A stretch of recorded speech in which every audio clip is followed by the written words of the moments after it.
어느 깊은 가을밤 잠에서 깨어난 제자가 울고 있었습니다. 그 모습을 본 스승이 기이하게 여겨 제자에게 물었습니다. 무서운 꿈을 꾸었느냐? 아닙니다. 슬픈 꿈을 꾸었느냐? 아닙니다. 달콤한 꿈을 꾸었습니다. 그런데 왜 그렇게 슬프게 우느냐? 제자가 흐르는 눈물을 닦아내며 나지막히 말했습니다. 그 꿈은 이루어질 수 없기 때문입니다. 달콤한 인생이라는 영화에 나오는 이야기죠. 저도 얼마 전에 꿈을 꿨습니다. 최연아 전사님이 3살 연하의 남자와 연애하는 것을 목격하는 꿈을 꿨어요. 저도 그 꿈에서 깨어 일어나 눈물을 흘렸습니다. 왜냐하면 좀 더 잘 수 있었는데 꿈 때문에 깨버려가지고. 여러분, 꿈과 환상 차이를 아세요? 그리고 꿈은 개꿈도 많습니다. 이루어지지 않을 뿐 아니라 깨고 나면 기억도 안 나요. 개꿈이라고 보통 부르고요. 그런 꿈이 태반이죠. 근데 환상은 좀 다릅니다. 환상은 이루어집니다. 특히 하나님께서 보여주시는 환상은 반드시 이루어집니다. 지금 예레미야는 하나님으로부터 환상을 지금 봤는데요. 예레미야의 환상은 사실 비교적 이해하기 쉬운 환상들로 되어 있습니다. 왜냐하면 하나님이 다 설명을 뒤에 다 하시거든요. 하나님 묻습니다. 내가 무엇을 보느냐? 살구나무 가지를 보고 있습니다. 그래, 잘 보았구나. 그리고 그에 대한 환상에 대한 설명으로 이는 내가 내 말을 지켜 그대로 이루려 함이라. 여기서 살구나무로 번역된 이 나무는 샤케드라는 나무고요. 원래 뜻은 지켜본다는 뜻입니다. 샤케드, 지켜본다. 그리고 하나님께서 해석하시면서 내가 내 말을 지켜 그대로 이루게 하겠다 하고 그때 지켜라는 말이 쇼케드입니다.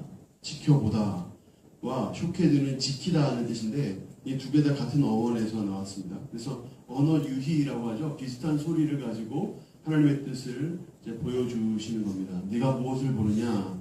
샤케드를 보고 있습니다. 그래, 잘 보았구나. 내가 쇼케드 하겠다. 이렇게 말씀하십니다. 여러분, 이게 살구나무로 번역됐는데요. 사실은 편도나무라고 번역하는 게 더 맞습니다. 편도나무는 봄이 오면 가장 먼저 꽃을 피우는 나무예요.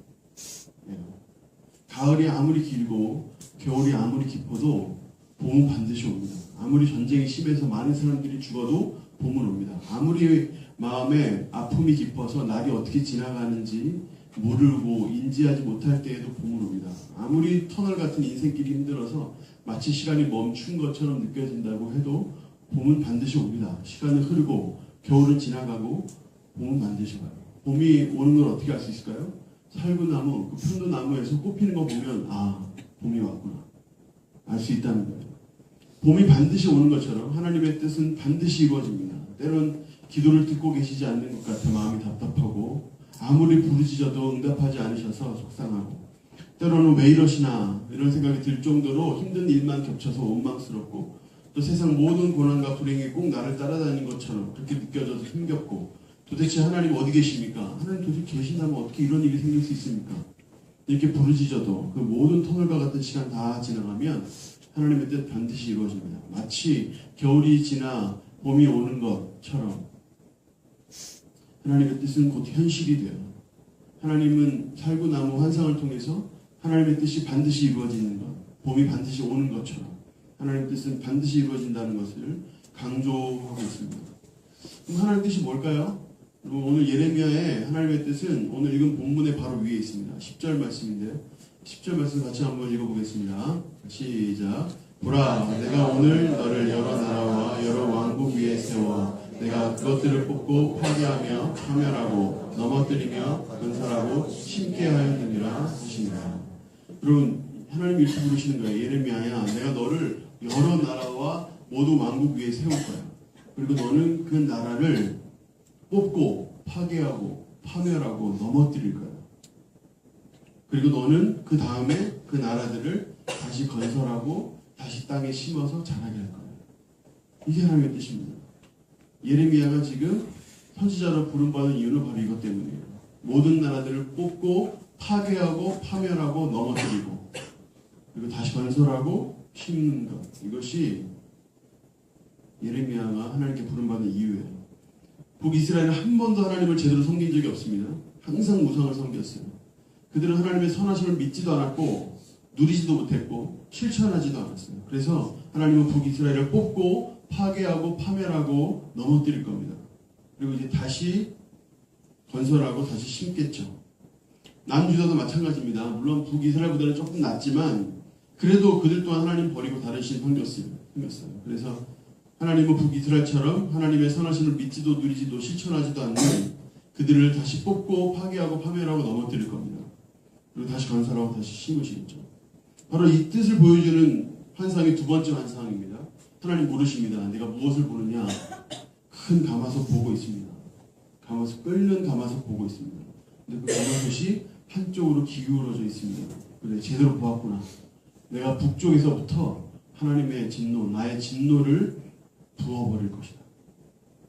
큰 가마솥에 불불 끓고 있는 뭔가가 있는데 그것이 위에서부터 기울어져가지고 북으로부터 내려온다는 거예요. 하나님의 진노가 내려온다는 거예요. 근데 그것이 북이스라엘만 국한된 게 아니에요. 1장 15절 보시면 유다 모든 성읍들을 다 친다 그래요. 그리고 17절, 18절에도 온 땅과 유다 왕들과 그 지도자들, 그 제사장들, 그들을 다 치신다고 말씀하셔요. 하나님의 진노는 북에서부터 내려와 북을 지나 남으로 내려올 겁니다. 이건 시간에 좀 차이가 있을 뿐이지 북이스라엘이 고난을 당하고 북이스라엘이 하나님의 진노를 겪는 것처럼 유다도 똑같은 진노와 똑같은 어려움을 겪게 될 것이라고 하나님의 진노가 그렇게 부어질 것이라고 말씀을 하고 있어요. 왜요? 왜 하나님께서 이렇게 이스라엘에게 또 남유다에게 진노를 베푸시나요? 16절 무리가 나를 버리고 다른 신들에게 분향하며 자기 손으로 만든 것들에 절하였은즉 내가 나의 심판을 그들에게 선고하여 그들의 모든 죄악을 징계하리라.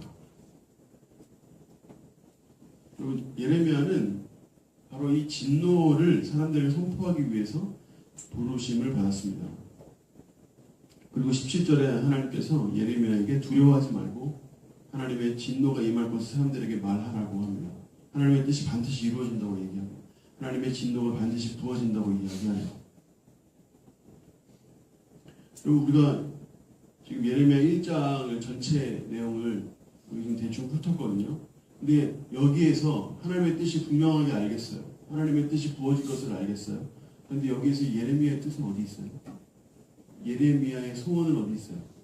예레미야가 원하는 거는요. 여기서 예레미야의 삶과 연결되는 어떠한 말이 보여요, 여러분? 여러분 한번 거기 보실래요?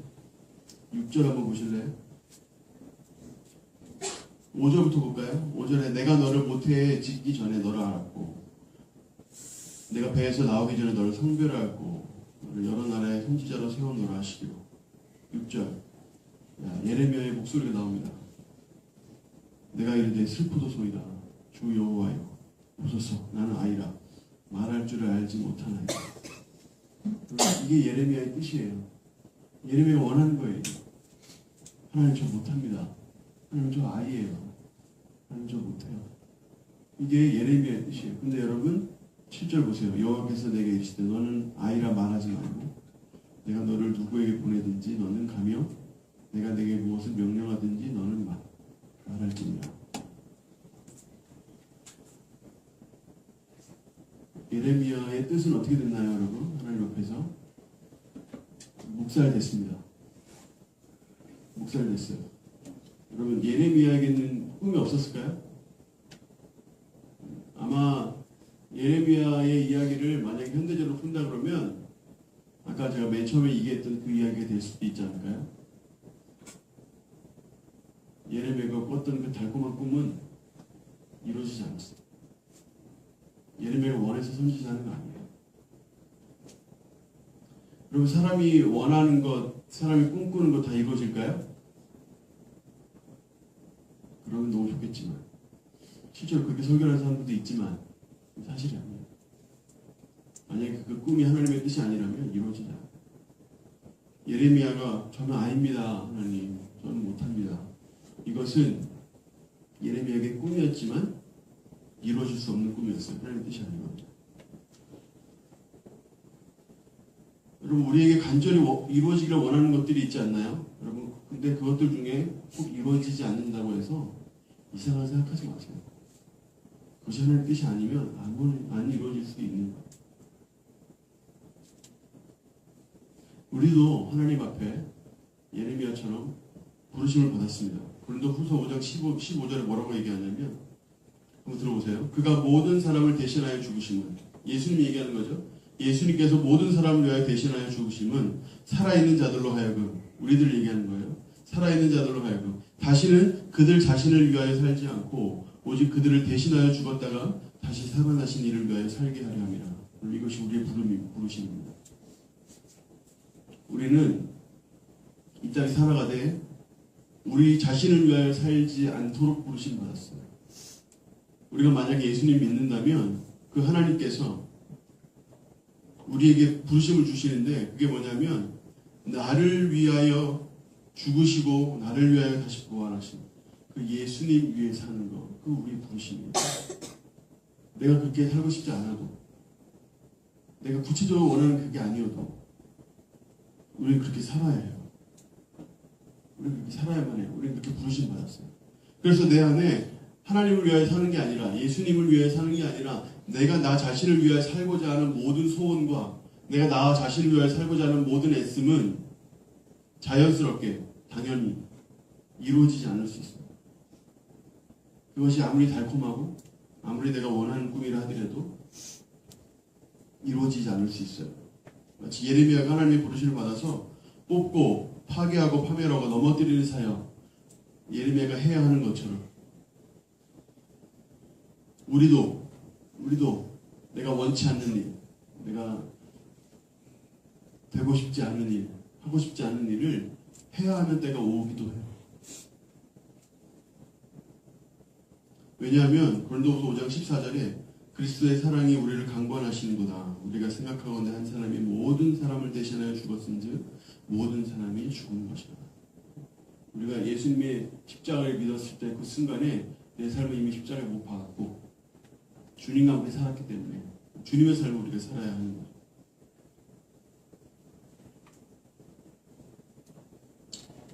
그러나 우리에게 감사한 건 예레미야의 삶이 뽑고 파괴하고 파멸하고 넘어뜨리는 사역만이 아니라는 거예요. 그 일은 파괴가 목적이 아니에요. 다시 건설하고 다시 심는 것이 최종 목표예요. 이 일을 위하여 예레미야가 자신의 꿈을 버렸어야 할지라도 예레미야가 이 일 때문에 자신이 원하는 것을 이루지 못했다 할지라도 그래서 그 가운데 하나님은 예레미야를 사용하셔서 나라대로 다시 건설하고 심는 것에 사용하시겠죠. 우리에게도 마찬가지입니다. 우리도 절대 이룰 수 없는 꿈이 있을 수 있어요. 아무리 기도해도 안 되는 꿈이 있을 수 있어요. 그게 하나님의 뜻이 아니라면 그럴 수 있어요. 그럴 수 있어요. 그것이 나 자신을 위한 삶이라면 예수님 위한 삶이 아니라면 그럴 수 있어요. 이루어지지 않을 수 있어요. 그러나 그것이 하나님 위한 삶이라면 아무리 힘들어도 반드시 이루어질 거예요. 하나님의 뜻이 이루어지니까. 유학 가려고 굉장히 매진해서 애썼던 적이 있습니다. 대학 2학년 마치고 유학을 그렇게 가고 싶었어요. 그래서 주변에 다 얘기하고 다녔어요. 유학 갈 거라고. 원서 다 썼어요. 원서 쓰는 거 쉽지 않았어요. 근데 다 쓰고 추천서 받는 거 다 받았어요. 주변에 다 얘기하고 학교 통지서까지 받았어요. 근데 비자가 안 나오던데요. 이해가 안 됐어요. 어떻게 그럴 수 있는지. 그리고 결국 하여튼 우야무야하다가 못 갔는데 너무너무 부끄러워서 그리고 주변에 다 얘기하는데 간다고. 응? 이 사람 저 사람 다 도움받아가지고 다 손을 썼는데 안 되는데요. 너무너무 부끄러워가지고 한 1년 동안 하나님한테 삐져 있었어요. 1년. 기도도 안 나오고. 그래도 교회 다니던 관성이라는 게 있으니까 교회는 왔다 갔다 하지만 정말 힘들더라고요. 근데 이후에 결혼하고 진짜 유학에 대한 부르심이 저에게 있을 때 하나님 가게 하시더라고요. 근데 그때도 저는 몰랐어요. 내 안에 하나님으로부터 오지 않은 그런 마음의 욕심들이 가득하다는 거 그때는 몰랐어요. 미국 가서 유학하면서 그걸 다 빼시더라고요.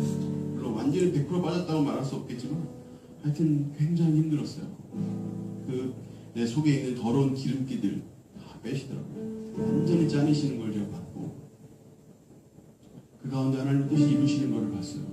여러분, 우리의 삶에 여러분 어려움이 있을 수 있어요. 실패 있을 수 있어요. 부끄러움 있을 수 있어요. 여러분, 기도 응답 안 되는 거 있을 수 있어요. 내가 원하는 내 뜻이 다 이루어진다면 내가 하나님 하지 뭐. 안 그래요, 여러분? 근데 여러분, 내 삶에 혹 내가 원치 않는 일을 해야 하고, 원치 않는 상황에 있고, 원치 않는 말을 해야 하고, 내가 하고 싶은 건 자꾸 뒷전으로 밀려지는 것 같아서 답답할지라도 여러분, 그 가운데 하나님의 뜻은 이루어집니다. 그 가운데 하나님의 뜻은 이루어져요. 가끔은 잠에서 깨서 울면서 내가 꾼 꿈은 이루어질 수 없으니까 하면 눈물 닦아야 할 때도 물론 있을 수 있어요. 그래서 그 가운데 하나님의 뜻은 이루어집니다. 예레미야가 눈물의 사역을 시작했어요. 예레미야는 이제 몇 년이 될지 모르는 아주 힘든 여정을 지금 하나님의 예언을 받으며 시작을 했어요. 하나님은 예레미야를 부르셨고, 아이와 같다고 생각하는 스스로를 자신의 몸을 이끌어서 이 무시무시한 끓는 가마가 북으로부터 내려온다, 뜨거운 하나님의 진노가 부어졌다 하는 이 파멸에 대한, 파괴에 대한 이 말씀을 이제 이스라엘 백성들에게 전해야만 해요. 여러분, 우리에게도 하나님의 부르심이 있습니다. 우리도 이제는 나 자신을 위하여 살지 않고 오로지 나를 위하여 죽었다가 다시 사신 예수님 위해 사는 것, 그래서 우리에게 숙명이에요. 운명이에요. 벗어날 수 없어요. 그 뜻을 위하여 바라보며 끝까지 주님을 믿고 따르면 우리 하나님, 나를 포함한 이 땅에 귀한 곳으로 건설하시고 다시 심게 하시는 줄 믿습니다. 이제 같이 한번 기도할 때 하나님, 내 안에 헛된 꿈, 헛된 마음 버리게 하여 주시옵소서. 쉽지 않지만 내 안에 있는 하나님으로부터 오지 않는 생각들을 버리게 하여 주시옵소서. 오직 나를 위하여 나를 사랑하사 죽었다가 다시 살아나신 예수님 위해 사는 삶 살게 하여 주시옵소서. 우리 같이 한번 하나님께 기도합시다. 기도하겠습니다.